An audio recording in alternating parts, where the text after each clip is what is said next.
Life first time calligraphy করার চেষ্টা করেছিলাম, তা আবার ডিরেক্ট ক্যানভাসে স্টেনসিলের সাহায্যে। তবে বুঝতে পারিনি দেখে পুরোটাই গোলমালে হয়ে গেছে। তবুও আপনাদের সাথে আজকে শেয়ার করব এটা আমি প্রথমে কিরকম করে চেষ্টা করেছিলাম। অনেকে সুন্দর করে ভিডিওতে করে, আমার দেখে খুব শখ হয়েছিল যে আমি ওরকম করেই করব। আসলে প্রথমে না জানা থাকলে অনেক ভুল হয়, আমারও ভুল হয়েছে। তবে এই ভুল থেকে আমি অনেক কিছু শিখতে পেরেছি। আপনারা সবাই আমাকে সাপোর্ট করবেন যেন নেক্সট আমি অনেক ভালো ভালো কাজ আপনাদেরকে উপহার দিতে পারি। কেন জানি না প্রত্যেকটা কাজ প্রথমে দেখে মনে হয় এত সহজ, যখন নিজে করতে যাই তখন দেখি আসলে অতটাও সহজ নয়।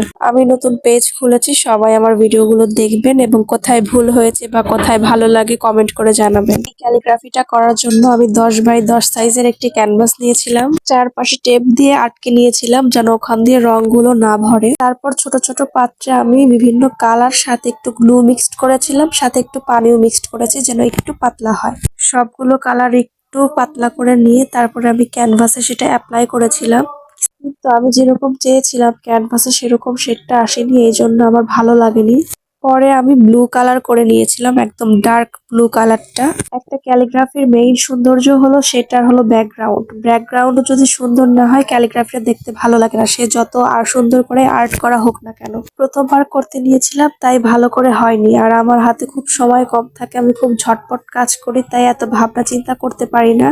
এর জন্য সব কাজে কেন জানি না একটু ভুল হয়ে যায়। আর ক্যালিগ্রাফি করার খুব চ্যালেঞ্জিং বিষয় হচ্ছে এই ব্যাকগ্রাউন্ডটা সুন্দর করে করা। মাথায় আসে না কি দিয়ে কি করব।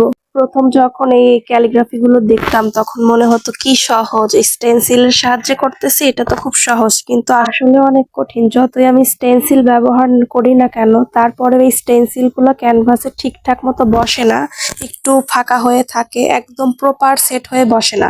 কাগজে করতে গেলেও ভালো করে বসতে চায় না, আর ক্যানভাসে তো বসেই না, এর জন্য কালার গুলো ভালো করে দেওয়া যায় না। আবার কালার গুলো দিয়ে উঠালেও চারপাশ দিয়ে একটু ছড়িয়ে যায়। প্রথম প্রথম এইগুলো আমি জানতাম না, কাজ করার পরে আমার এই অভিজ্ঞতাগুলো হলো। প্রত্যেকটা ভুলই শেখার একটা ধাপ, এটা আমি মনে করি। এই ছোট্ট ছোট্ট ভুলগুলোই আমার বড় বড় কাজের অনুপ্রেরণা হয়ে থাকবে।